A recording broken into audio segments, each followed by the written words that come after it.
Sir నమస్కారం sir. నమస్తే అండి. సార్ విదేశాంగ మంత్రి జైశంకర్ గారు ఆయన లండన్ పర్యటనలో ఉన్నప్పుడు ఖలిస్తానీ సానుభూతి పరులందరూ కూడా ఆయన పైన దాడి చేయడం ఇప్పుడు ప్రపంచవ్యాప్తంగా కూడా సెన్సేషన్ క్రియేట్ చేసింది.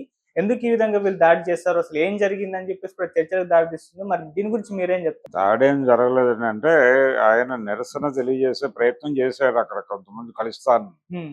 ఉద్యమకారులు. ఓకే. అంటే లండన్‌లో ఉన్నారు, కెనడాలో ఉన్నారు.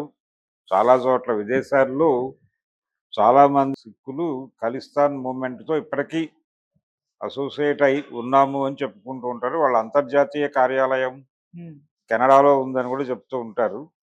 ఖలిస్తాన్ మూవ్‌మెంట్ మన దగ్గర బలంగా 80 దశకంలో చాలా ప్రముఖంగా నడిచింది. ఖల్సా నుంచి పుట్టింది ఇది. ఖల్సా అంటే పవిత్రమైన అని అర్థం. అంటే పవిత్రమైన ప్రాంతం కావాలి అంటే పంజాబ్ ప్రత్యేక దేశంగా కావాలనేది డిమాండ్. భారతదేశంతో మాకు సంబంధం లేదు. మేము పంజాబ్‌ని విడిగా మేము పరిపాలించుకుంటాం. మీరు వెళ్ళిపోండి ఇక్కడి నుంచి అనేది ప్రోగ్రామ్. ఖలిస్తాన్ ఏర్పాటు మా లక్ష్యం అనేది. అంటే ఒకప్పుడు పంజాబ్ అంటే ఇప్పుడు పాకిస్తాన్ కూడా పంజాబే ఒకప్పుడు. పంజాబ్‌ని చీల్చి పాకిస్తాన్ ఇచ్చారు. అక్కడి నుంచి చాలామంది సిక్కులు వెనక్కొచ్చేశారు. అంటే పాకిస్తాన్‌గా చీల్చినటువంటి భాగంలో ఉన్నటువంటి సిక్కులందరూ వెనక్కొచ్చారు. ఈ వెనక్కొచ్చేటప్పుడు చాలా సఫర్ అయ్యారు వాళ్ళు. దాంతో అసలు ఈ స్ప్లిట్ మీద కూడా డిఫరెన్స్ ఉంది వాళ్ళకి. అంటే ఎవరిని సంప్రదించి ఇలా పాకిస్తాన్ ఏర్పాటుకి మీరు ముందుకొచ్చారు? మమ్మల్ని విడిగా అంటే కాంగ్రెస్ పార్టీ రాజకీయ పార్టీలతో మాట్లాడటం వేరు. మాతో మాట్లాడిందా అనేది ఒక కాంగ్రెస్ మీద ఒక వ్యతిరేకత ఆ రోజుల్లో సిక్కుల్లో మొదలైన సందర్భం అది. 40 ప్రాంతాల నుంచి ఉంది ఇది డిమాండ్. ఈ కొత్త డిమాండ్ ఏం కాదు ఇది. 1940లో ప్రారంభమైంది. అప్పటి నుంచి ఉంది ఇది. మధ్యలో ఈ ఈ దేశ విభజన టైంలో పెరిగింది. ప్రపంచానికి గుర్తుండేదైతే మహాత్మా గాంధీ హత్య కేసులో పార్టిసిపెంట్ మదన్ లాల్ పహ్వా కూడా పంజాబ్‌కు చెందినవాడే. ఆయనకి గాంధీ గారి మీద ఉన్న వ్యతిరేకత దేశ విభజన వ్యవహారం మీదే. దేశ విభజనలో ఆయన చాలా సఫర్ అయ్యాడు. సఫర్ అవ్వడం అంటే అక్కడి నుంచి వెనక్కి రావటం. వెనక్కి రావటం అంటే వాళ్ళ ఆస్తులు వదిలేసుకుని అక్కడి నుంచి వెనక్కి వచ్చాడు ఆయన.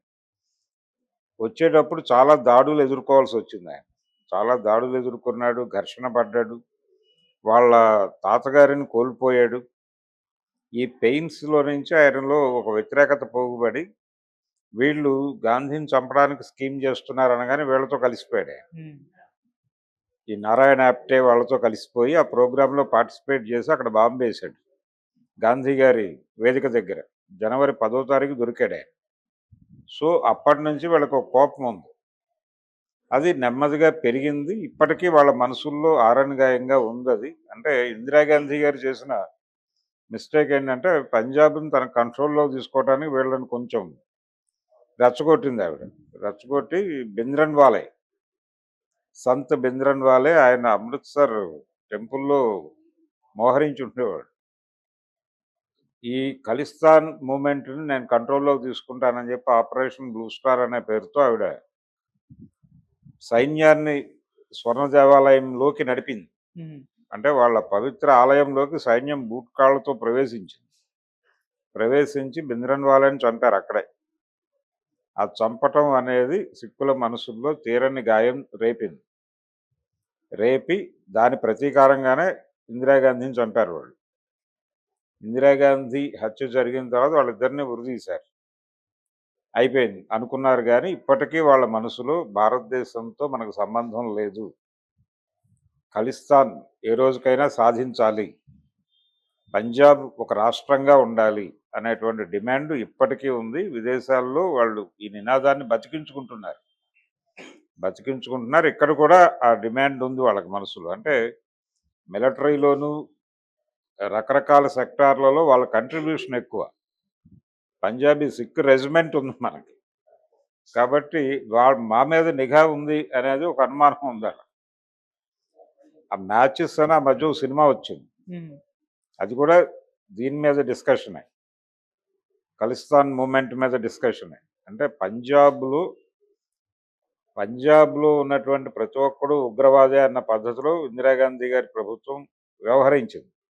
చాలామంది మీద కేసులు పెట్టారు. టాడా యాక్ట్ పట్టుకురావడం వెనకాల ఖలిస్తాన్ కంట్రిబ్యూషన్ కూడా ఉంది. ఇలా విపరీతమైనటువంటి అణిచివేతకు గురైంది పంజాబ్. పైగా వాళ్ళ కోపం ఏంటంటే ఈవిడ హరిత విప్లవం అనే పేరుతో పంజాబ్ మీద విపరీతమైన పంజాబ్లో వీళ్ళ రైతాంగం ఎక్కువ. ఈ మధ్య కూడా వాళ్ళు మోడీ గారి ప్రభుత్వానికి వ్యతిరేకంగా ఢిల్లీలో ధర్నా చేసింది పంజాబ్ రైతులే ప్రధానంగా. పంజాబ్ చండీగఢ్ తాలూకా రైతులే చేశారు. వ్యవసాయం ఎక్కువ అక్కడ. వ్యవసాయం ఎక్కువైనప్పుడు ఈ హరిత విప్లవ ప్రభావంతో వాళ్ళ భూములే నాశనమైంది మొదట ఎరువుల వల్ల. సో అదొక కోపం ఉంది వాళ్ళకి. ఈ ప్రభుత్వాలు మా మా జీవితాలతో ఆటలాడుకుంటూనే మమ్మల్ని సర్వనాశనం చేస్తున్నాయనే అభిప్రాయం ఇప్పటికీ బలంగా ఉంది వాళ్ళల్లో. అందుకని చాలా సందర్భాల్లో వాళ్ళు భారత దేశానికి చెందినటువంటి అధికారులని అడ్డుకోవటము, నిలువరించటము, తమ డిమాండ్ తెలియజేయటము. ఇక్కడ కూడా జరిగింది అదే. భారత జాతీయ పతాకాన్ని అవమానపరిచే పద్ధతిలో వ్యవహరించాడు ఒకతను. వీళ్ళ కాన్వాయ్కి అడ్డెళ్ళి కొంతమంది నినాదాలు ఇస్తున్నారు. ఈయన అడ్డెళ్ళి పతాకం పీకే ప్రయత్నం చేశాడు. అది ఘర్షణ అయింది. పోలీసులు అలర్ట్ అయ్యారు, పట్టుకున్నారు, పక్కకు లాగారు. ఇది జరిగిన సీన్.